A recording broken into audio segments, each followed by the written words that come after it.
Salam cerdas selaras para tandapan, para pecinta dan para pengamat channel Hyang Weldo TV. Bertemu kembali dengan saya Hyang Weldo, pengelola channel khusus pengembangan diri sejati. Pada kesempatan kali ini, yang ingin memperkenalkan sekilas tentang apa itu Tandavan Nritya sebagai sains dan teknologi metafisika yang bisa mengantarkan setiap manusia untuk mencapai kesempurnaannya sendiri dengan cara mengenal diri yang sebenarnya. Mari kita ikuti uraian dan pencerahan selanjutnya. Tandavan Nritya adalah sains dan teknologi metafisik tentang pencerahan dan pengembangan kesadaran diri sejati.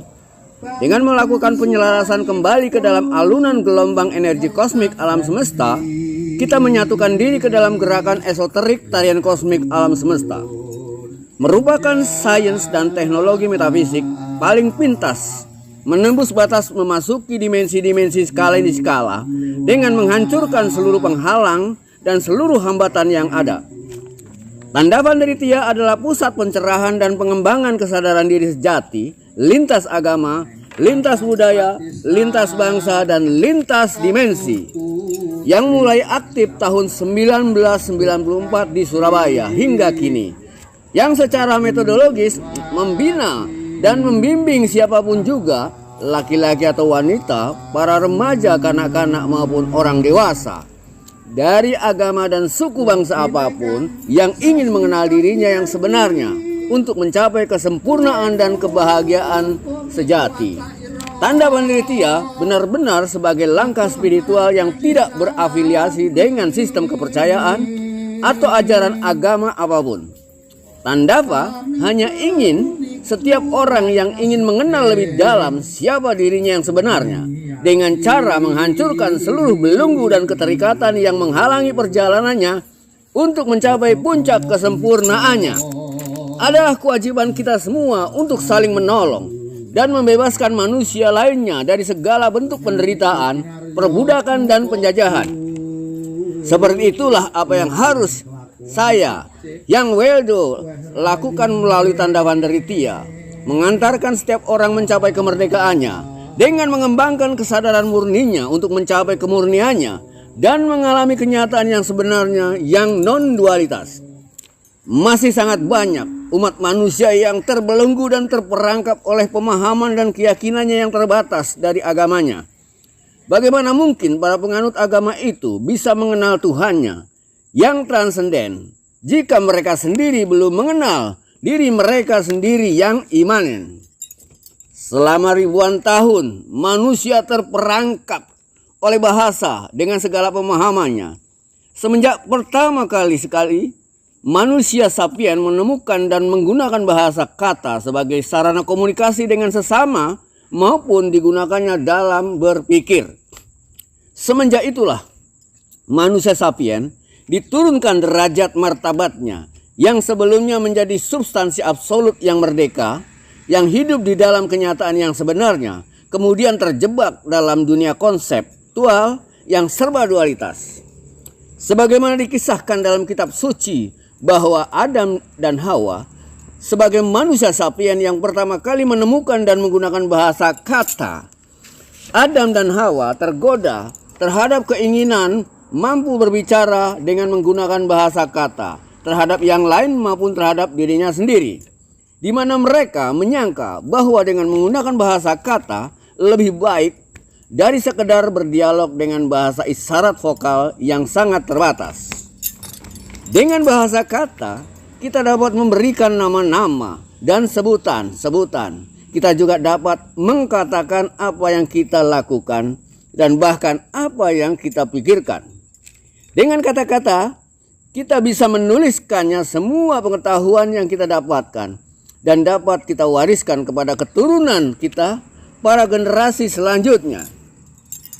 Pada satu sisi, bahasa kata telah banyak memberikan manfaat dan keuntungan untuk manusia sapiens.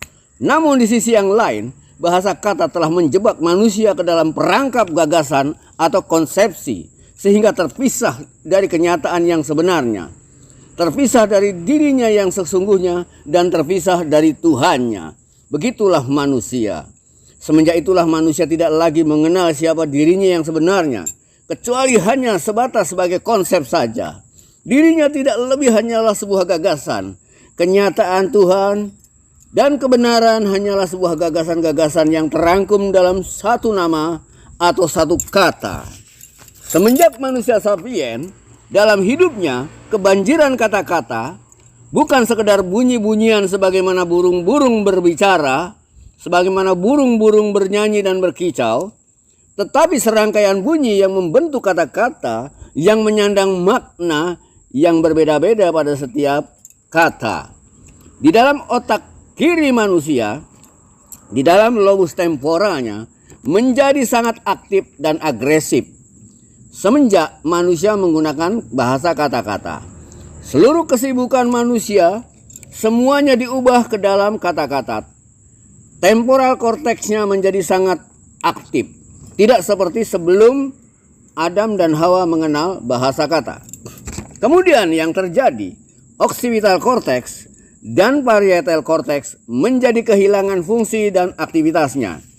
Karena dalam berkomunikasi melalui bahasa kata, manusia tidak lagi membutuhkan gambar dan rasa.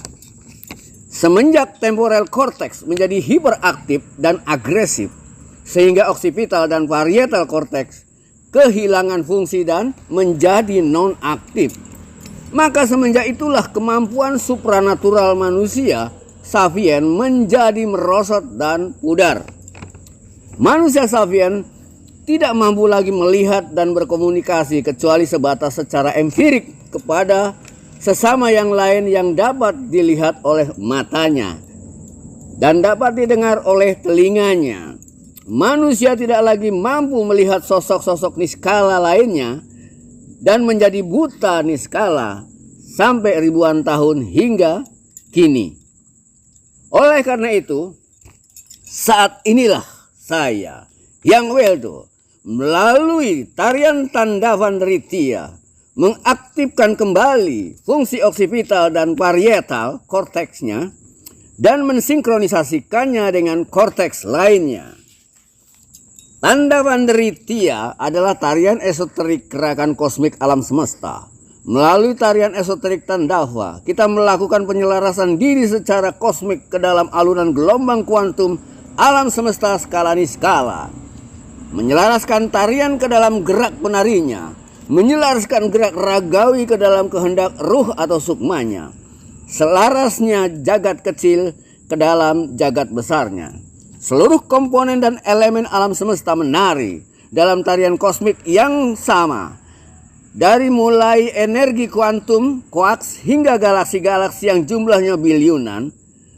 Mulai dari organisme sel tunggal hingga organisme multiselular, pohon, hewan, dan manusia. Tandavan Nritya sebagaimana makna hakikinya adalah tarian kosmik alam semesta skala niskala. Seluruh gerak tarian alam semesta, baik yang mikrokosmos maupun yang makrokosmos, adalah merupakan pengejawantahan dari gerak atau tarian suci Tuhan itu sendiri. Sebagaimana gerak tubuh ragawi manusia, seharusnya gerak yang muncul dari gerakan manusia merupakan manifestasi dari gerak dan kehendak atma atau ruh kita sendiri. Namun yang sering terjadi, gerak diri manusia seringkali digerakkan oleh nafsu, ego, dan keinginannya sendiri. Pada saat tubuh dan jiwa bergerak terpicu dan terdorong oleh keinginan-keinginan, ego dan pikiranmu, maka pada saat itulah kamu disebut budak dari pikiranmu sendiri. Budak dari keinginan-keinginanmu sendiri, atau kamu menjadi robot yang dikendalikan oleh egomu semata. Dan menjadi sangat berbeda jauh pada saat kamu melakukan penyelarasan diri secara kosmik lewat sebuah tarian esoterik Tandava. Pada saat itu, bukan ego, bukan pikiran atau keinginan-keinginanmu yang menggerakkan tubuh ragawimu menari, melainkan kesadaran murni suksma atau ruhmu sendiri yang tergugah. Pikiran dan egomu benar-benar terdiam saat menyaksikan bagaimana tubuhmu menari. Pada saat dirimu menari tarian esoterik Tarespagelwa, gelombang otakmu menjadi semakin lembut, ada di bawah gelombang alfa. Yang lama-kelamaan dengan berjalannya waktu dan kamu sering melakukan larasmik, penyelarasan kosmik melalui tarian Tarespagelwa, maka gelombang otakmu semakin menjadi lebih lembut, memasuki gelombang theta, sehingga gerakan tarianmu menjadi semakin jelas dan semakin luas dalam keindahannya. Melalui sains dan teknologi metafisik tarian esoterik Tanda Vandritia yang menyatukan kembali keterpisahan yang terjadi selama ribuan tahun akibat terperangkap ke dalam dunia bahasa dan konsepsional, sebagaimana menyatunya antara tarian ke dalam pelukan penarinya, menyatunya gerak ke dalam penggeraknya, menyatunya tubuh ke dalam gerak sukmanya, menyatunya hamba ke pangkuan Tuhannya, menyatunya Yesus Putra Tuhan ke dalam Tuhan Bapaknya, menyatunya Muhammad ke dalam pelukan Allah. Sebagaimana menyatunya Syekh Siti Jenar ke dalam Tuhannya, di mana Syekh Siti Jenar selalu sadar tidak ada Syekh Siti Jenar tanpa Tuhan, dan sebaliknya tidak ada Tuhan tanpa Syekh Siti Jenar. Begitulah tarian, tidak bisa dipisahkan sedetik pun dari penarinya. Dalam tarian esoterik Tanda Vandritia, tarian dan penarinya menunggal, menyatu, berpelukan, tak terpisahkan. Penarinya selalu ada bersama-sama tariannya. Kita tidak bisa melihat tarian tanpa penari, dan sebaliknya kita tidak bisa melihat penari tanpa tarian. Jadi tidak ada Muhammad tanpa Allah, dan tidak ada Allah tanpa Muhammad. Tidak ada Yesus tanpa Allah, dan tidak ada Allah tanpa Yesus. Tidak ada Syekh Siti Jenar tanpa Tuhan, dan tidak ada Tuhan tanpa Syekh Siti Jenar. Begitu pula tidak ada Hyang Wedo tanpa substansi yang maha absolut, dan tidak ada substansi yang maha absolut tanpa Hyang Wedo. Yang bergerak adalah tariannya, yang menggerakkan adalah penarinya. Uniknya, penari atau penggeraknya justru tidak bergerak, tidak berubah, diam, kekal dan abadi. Sedangkan tarian hanyalah pengejawantahan dari penarinya. Sebagaimana ombak-ombak yang selalu bergerak adalah tariannya samudra. Ombak-ombak tak pernah terpisah dari samudra, sekalipun ombak-ombak selalu datang dan menghilang. Pada saat menari tarian esoterik Tandava, kita sedang menyatukan diri dalam kemanunggalan. Menyatunya, menari tarian esoterik adalah bentuk meditasi larasmik sebenarnya yang sangat esensial. Tarian dan penarinya, sebagaimana tubuh ragawi dengan sukma atau ruh, saling mencerminkan dan saling membutuhkan. Adanya tarian mencerminkan adanya penarinya. Gerak mencerminkan adanya penggeraknya. Yang nampak mencerminkan adanya substansi yang tidak nampak. Yang bergerak mencerminkan adanya substansi yang tidak bergerak. Ya. Yang berubah mencerminkan adanya substansi yang tidak pernah berubah sama sekali alias kekal. Adanya ciptaan mencerminkan adanya pencipta. Manusia itu sendiri mencerminkan adanya Tuhan. Kamu semuanya adalah penari kosmik semesta. Kamu semuanya adalah Tandavan. Di dalam dirimu ada substansi-substansi yang menyatu. Seperti menyatunya jiwa dan ragamu, di mana gerak tubuh ragawimu digerakkan oleh jiwamu yang masih berjalan mencari. Dan kamu disebut Davan pada saat kamu sadar sebagai sukma atau ruh yang sadar menggerakkan seluruh jiwa dan ragamu secara selaras dan seimbang. Dan kamu hanya akan disebut sebagai tanda. Ya, sebagai tanda saja. Jika kamu hanya sadar sebagai tubuh ragawi yang masih dikendalikan oleh pikiran dan keinginanmu. Ya. Sukma atau ruh adalah dafa, sedangkan jiwa adalah tandafa, dan tubuh ragawimu adalah tanda. Tanda, tandafa, dan dafa adalah tiga yang menyatu sebagaimana ruh, jiwa, dan tubuh. Dalam tarian esoterik, tandafa, tanda menyatu ke dalam dafa. Pada saat dirimu sadar sebagai diri sejati, kamu disebut dafa, Buddha atau Muhammad, yang menyadari jiwa dan ragamu. Dan kamu disebut tandafan jika kamu sadar sebagai jiwa yang menyadari tubuhmu, namun kamu tidak menyadari ruhmu. Dan kamu disebut tanda jika kamu hanya sadar sebagai tubuh dan terputus dari jiwa dan ruhmu. Dan kamu disebut manusia ketika kamu terputus dari ketiga kesadaran ruh, jiwa, dan ragamu. Manusia hanyalah budak dari pikiran temporal, pikiran buatan yang telah menjajah dan memperbudak dirimu sendiri. Diibaratkan pohon, akarnya adalah ruh, batangnya adalah jiwa, dan daunnya adalah tubuh. Sedangkan manusia itu diibaratkan benalu yang tumbuh menumpang dan menjajah pohon yang sebenarnya, pohon yang benar-benar memiliki akar, tidak seperti benalu yang tidak memiliki akar. Jadi manusia seperti pohon benalu yang tidak memiliki substansi sama sekali. Itulah dirimu, itulah manusia. Ya, oleh karena itu manusia harus bisa membebaskan dirinya dari perbudakan dan penjajahan pikirannya sendiri. Melalui tandafa inilah mari kita bebaskan diri kita sendiri. Jadi jelas bukan? Yang disebut manusia adalah budak dari pikiran temporalnya sendiri, yang berpusat di lobus temporalis yang ada di otak kirinya. Jadi manusia benar-benar merupakan entitas yang sama sekali berbeda dengan substansi dirimu yang sebenarnya. Oleh karena itu, untuk mencari dan menemukan siapa dirimu yang sebenarnya tidaklah mudah, sebab yang terjajah hidup bersama dengan penjajahnya dalam satu wujud, yaitu dirimu, sebagaimana benalu yang hidup bersama dalam satu akar pohon yang dijajahnya. Begitulah dirimu yang saat ini disebut manusia adalah entitas yang lain sama sekali lain dengan manusia yang tercipta dari ketiadaan menjadi ada untuk kemudian menghilang.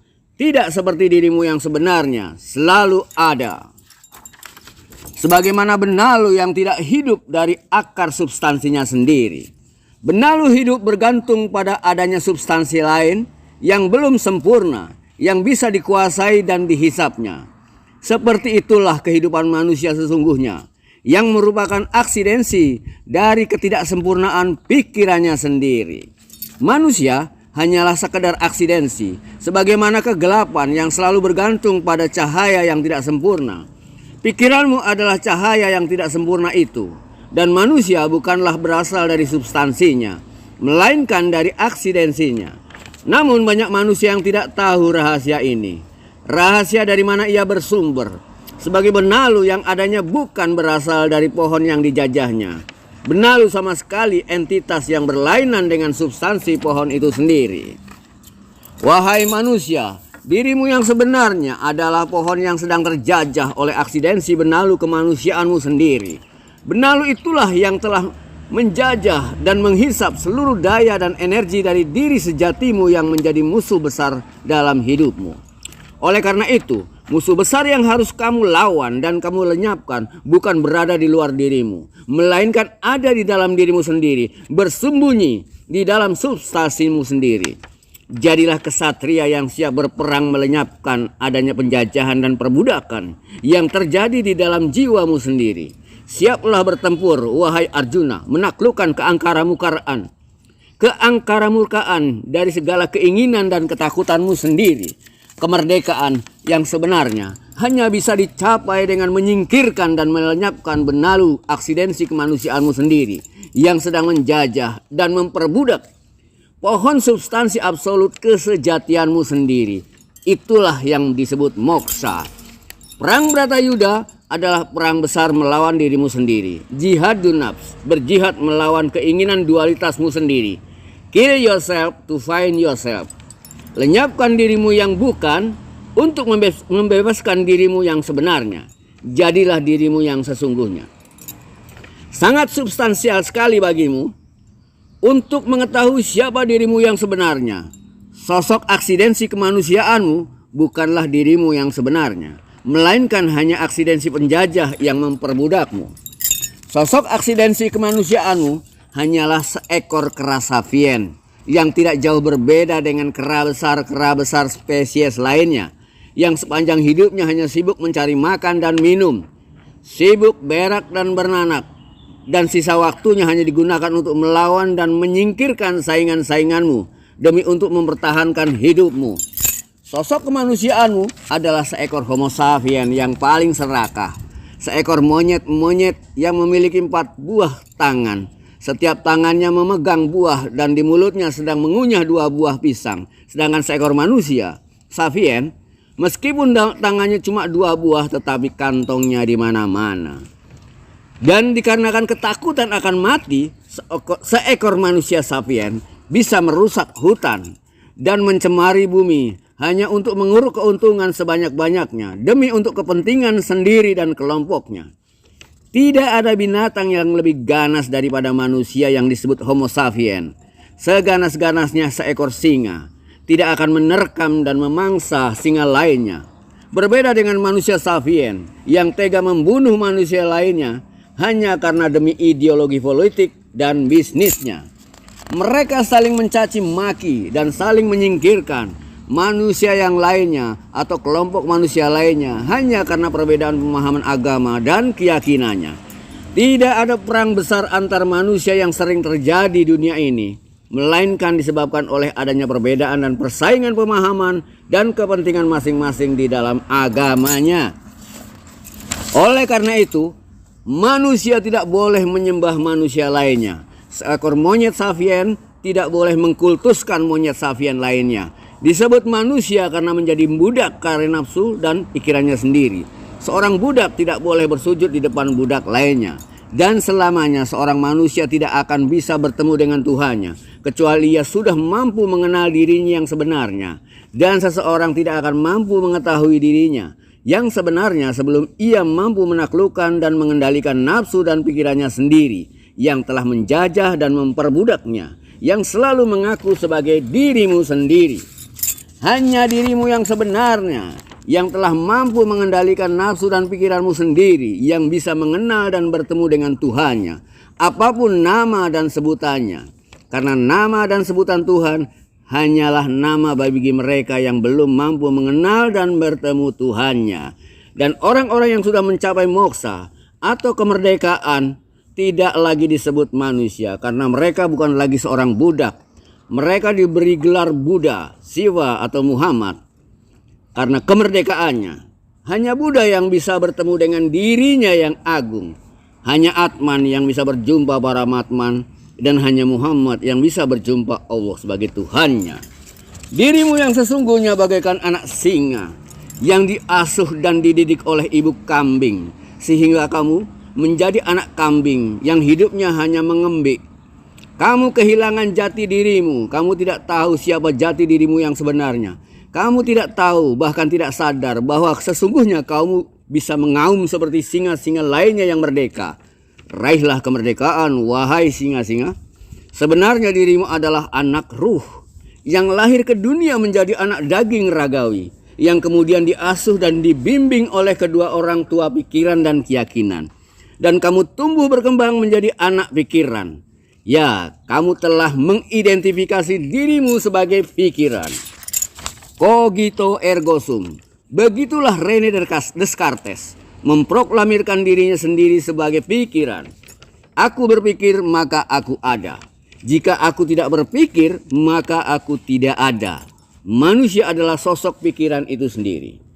Maka kenalilah diri kemanusiaanmu yang terbatas sebagai ciptaan.